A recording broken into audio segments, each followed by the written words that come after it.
किसान साथियों राम राम। आशा करता हूँ आप सब ठीक ठाक होंगे। साथियों, आज हम जिक्र करेंगे बारिश और बिजाई का, क्योंकि किसान के दोनों पहलू आपस में जुड़े हुए हैं। क्योंकि बरसात अच्छी होती है तो बिजाई अच्छी होती है, फसलें अच्छी होती है और किसान खुश होता है और अपने खेत में काम बड़ी जोर शोर से बड़ी मन लगा कर करता है। इसके साथ साथ साथियों, मैं इस चैनल के ऊपर कतई कोई भ्रमित करने वाले या झूठे वीडियो बना करके अपलोड नहीं करता। मैं जिन विशेषज्ञों से बातें करता हूँ, चाहे वो जंत्री के जानकार हो, चाहे वो मौसम के जानकार हो, चाहे वो भाव के जानकार हो, चाहे रोग बीमारी के जानकार हो, उन सभी से बात करके ही आप तक ये जानकारी पहुंचाने की भरपूर कोशिश करता हूँ। और इस बात का अनुमान हो सकता है भी मेरा अनुमान भी गलत हो, परंतु जो जब जब मैंने वीडियो बनाए उनके आधार पर बनाए तो उनमें कोई एक आधी बात गलत निकली है, परंतु लगभग लगभग 60% तक उनके अनुमान ठीक निकले हैं और वो भी मैंने आपको वीडियो के माध्यम से पहुंचाए। साथियों, इसीलिए मैं आपसे विनय निवेदन करता हूं कि आप इस किसानी चैनल के साथ जुड़ जुड़ के उसको सब्सक्राइब कर करके इसके सामने वाली घंटी का बटन दबा करके इन सब बातों की जानकारी आप ले सकते हैं। क्योंकि यदि आप इसके साथ जुड़ेंगे तो आपको फौरन वीडियो उपलब्ध होगा। और मैं एक उम्मीद भी करता हूं और आपसे मांग भी करता हूं कि आप हर किसान तक इस बात को शेयर जरूर करें, ताकि वो किसी प्रकार से कंफ्यूज न हो, उसे सच्चाई का ज्ञान हो सकता है कि अनुमान गलत हो जाए तो बहुत अच्छी बात होती है, क्योंकि इस बरसात आदि के अनुमान यदि गलत होते हैं तो वो बढ़िया बात होती है, पर भाव आदि के अनुमान गलत होते हैं तो किसान को नुकसान होता है। साथियों, मैं आपको बता देना चाहता हूं कि हरियाणा और पश्चिमी राजस्थान के जो एरिया है, इसके अंदर हमेशा से ही मानसून की कमी देखी गई है। हरियाणा के हिसार से ले शुरू होता है ये, और पूरा गंगानगर, हनुमानगढ़, बीकानेर, पूरा का पूरा एरिया इस चपेट में आ जाता है कि यहाँ पर बहुत ही कम बरसातें देखने को मिलती है। ये आप सभी को पता है। इसको राजा रणजीत सिंह के टाइम में ही बागड़ घोषित कर दिया गया था, क्योंकि जब जब मानसून आती है, पीछे से पश्चिमी विक्षोभ आते हैं जम्मू कश्मीर से और टकराव होता है, तब यहाँ बरसातें होती है। यदि पश्चिमी विक्षोभ नहीं आते हैं और मानसून सीधी निकल जाती है तो आगे न किसी टकराव, पहाड़ वगैरह न होने के कारण मानसूनी हवाएं ऊपर से निकल जाती है, चाहे कितना ही मजबूत मानसून देश में क्यों ना हो। और अब मानसून के कमजोर पड़ने के सबसे बड़े कारण जो सामने आ रहे हैं वो मैं आपको बताने जा रहा हूं। और मैंने एक वीडियो के माध्यम से पहले भी एक बात आपको बता दी थी, जो 1-1.5 महीना पहले भी अपलोड किया गया हुआ था, कि खंड वर्षा होगी और खंड वर्षा के तहत कहीं पर ज़्यादा से ज़्यादा पानी बरसेगा तो कहीं पर थोड़ी बरसात होगी, तो आपको कम बरसात के पानी से ही काम चलाना पड़ेगा या उससे काम चलाने की कोशिश करनी पड़ेगी। और मैंने सरकार से मांग की थी कि आप इस एरिया के अंदर सुनिश्चित खेती करने योग्य पानी की व्यवस्था कराएं।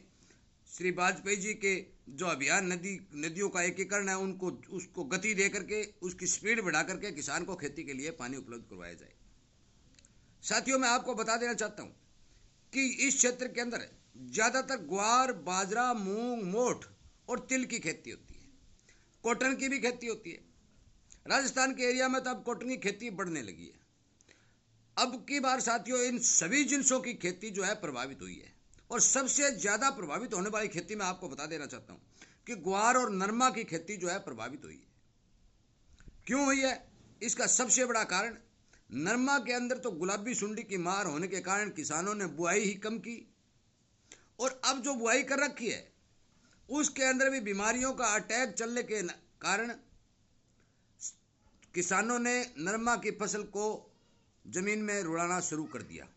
बहुत से किसान जो ये देख रहे हैं, आज ही मेरे पास एक एलनाबाद के किसान का वीडियो आया हुआ है, जमीन में नरमा अपना रुड़ा रहा है, वो काट रहा है, चाहे वो मूंग बोए, चाहे ग्वार बोए, चाहे वो तिल बोए, चाहे मूंगफली बोए, परंतु अब की बुआई कतई कोई प्रोडक्शन नहीं देती।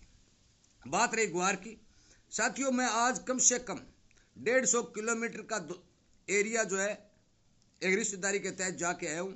ग्वार का वो हाल है कि आप ये मान के चलो कि 1-1, 2-2 पान जो नहरी बेल्ट का है, नहरी बेल्ट के अंदर 1-2-2, 2.5-2.5 इंच के पौधे मौके पर मौजूद खेतों में खड़े हैं, जो इस पछेती बरसात से बिजाई हुई है। मूंग और मूंगफली की बिजाई ज्यादा हुई है। ये ग्वार का भाव नहीं मिलना, ग्वार के द्वारा किसानों को बहुत ज़्यादा नुकसान पहुंचाना, पैदावार कम होना, ये कारण ग्वार में सीधा साबित होता है कि भी ग्वार किसान बीजने से पीछे हट रहा है। दूसरी बात का ट्यूबवेलों का पानी जहाँ जहाँ खारा है वहाँ ग्वार का पैदावार प्रोडक्शन नहीं होता, तो ग्वार वहाँ पर किसान बिजाई नहीं करता। साथियों, मैं आपको बता देना चाहता हूँ कि जुलाई के अंदर पश्चिमी राजस्थान और कुछ हिस्सा हरियाणा का आप मान के चलो कि यह खंड वर्षा की चपेट में रहेगा। अगस्त के अंदर हो सकता है कि इसके अंदर थोड़ी बहुत बरसातें फसलों को जीवन देने वाली पैदा हो जाए, जो लंबी चौड़ी हो।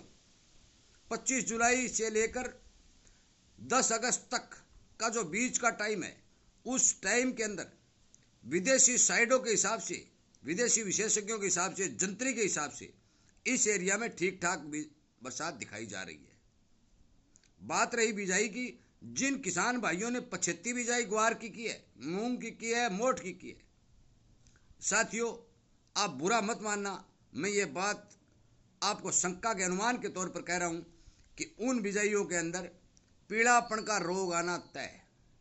यदि आप समय पर दवाई का छिड़काव नहीं करेंगे, सचेत नहीं रहेंगे, तो मूंग हो चाहे मोठ हो चाहे ग्वार हो, ये पीड़े होंगे, प्रोडक्शन कतई नहीं होगा, बहुत कम होगा।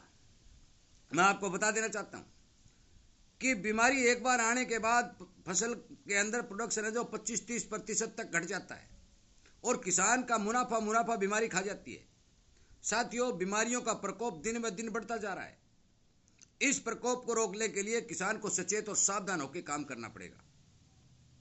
आगे रही बात कि आप ये सोच रहे हैं कि पुराने वाली बरसातें हो रही हैं, हो जाएंगी, ये संभव मुझे नहीं लगता, क्योंकि पूरी दुनिया के अंदर जलवायु परिवर्तन हो रहा है। इसका असर भारत के अंदर भी 10 वर्ष से लगातार हो रहा है। जो हमने झड़ियाँ देखी, हमने जो बरसात देखी है, वो बरसातें आज नहीं हैं। इसलिए कृपया करके जो भी किसान भाई मौसम विभाग वाले जितने भी अनुमान बता रहे हैं, उन्हें दोष दे रहे हैं, उनका दोष नहीं है, क्योंकि वो अनुमान लगा रहे हैं परंतु वो अनुमान स्टिक नहीं बैठ रहा है। वो उन्हें दिखाई दे रहा है, पर वो धीरे धीरे जब समय आता है तो वो झूठा साबित होता है। इसका सबसे बड़ा कारण जलवायु परिवर्तन है। आप देख ही रहे कि कहीं पर बरसातें इतनी ज़्यादा हो रही है कि बाढ़ का रूप ले लेती है, और कहीं पर चुटपुट छांटा छिड़का हो रहा है।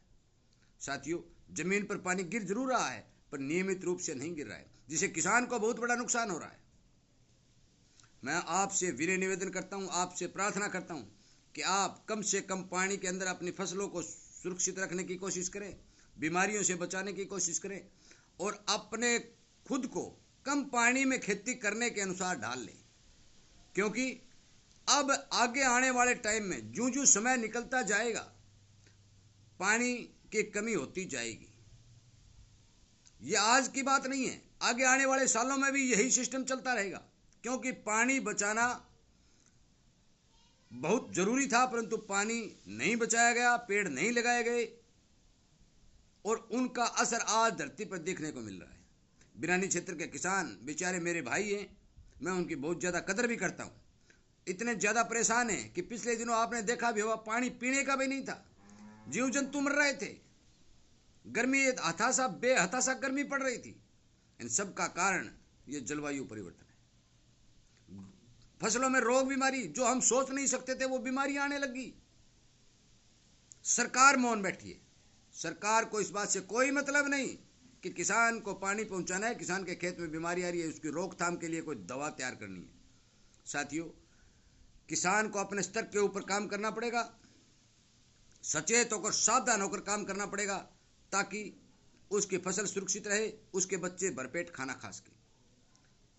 किसी तरह के भ्रमित वीडियो में फंस करके, मौसम का इंतजार कर करके हम यदि कोई काम करेंगे तो उसमें हम फेल ही साबित होंगे। इसलिए कृपया करके मेरी बात पर ध्यान दें, इग्नोर न करें कि खंड वर्षा के जो आसार है, खंड वर्षा हो रही है, मैंने पहले वीडियो में बताया, अभी बता रहा हूँ, बिजाइयाँ घट रही हैं। जो बिजाइयाँ थोड़ी बरसात के अंदर हुई हैं, वो बिजाइयाँ खूडों के खेतों के अंदर झुलस रही हैं, गर्मी बहुत ज़्यादा है, बिजाई ग्रो नहीं कर रही है, तो अनाज का उत्पादन भी घटता रहेगा, और जो जो अनाज का उत्पादन घटेगा, देश के अंदर महंगाई भी बढ़ेगी। परंतु सरकार बाहर से मंगवाने की कोशिश कर रही है, देखते हैं कि कितने दिन विदेशी अनाज किसानों को खिलाएंगे। इसलिए कृपया करके मेरा आपसे विनय निवेदन है कि आप सचेत रहें, सावधान रहें, और किसी तरह की मेरे ख्याल से सरकार से कोई उम्मीद न करें कि वो आपके लिए कोई पानी की व्यवस्था या बीमारी रोकने की दवा की कोई व्यवस्था कर देगी। साथियों, ये कड़वी बातें हैं, परंतु मुझे कहनी पड़ रही हैं क्योंकि किसान आज परेशान है, किसान आज दुखी है। इसलिए कृपया करके इसी तरह की चर्चा में जुड़ने के लिए इस चैनल को सब्सक्राइब करें, लाइक और शेयर करें। आपका कोई प्रश्न हो तो आप कमेंट के माध्यम से मुझे भेज सकते हैं, संगठन को बढ़ा सकते हैं, संगठन को बढ़ाकर अपनी आवाज़ सरकार तक पहुंचा सकते हैं। आपका बहुत बहुत धन्यवाद।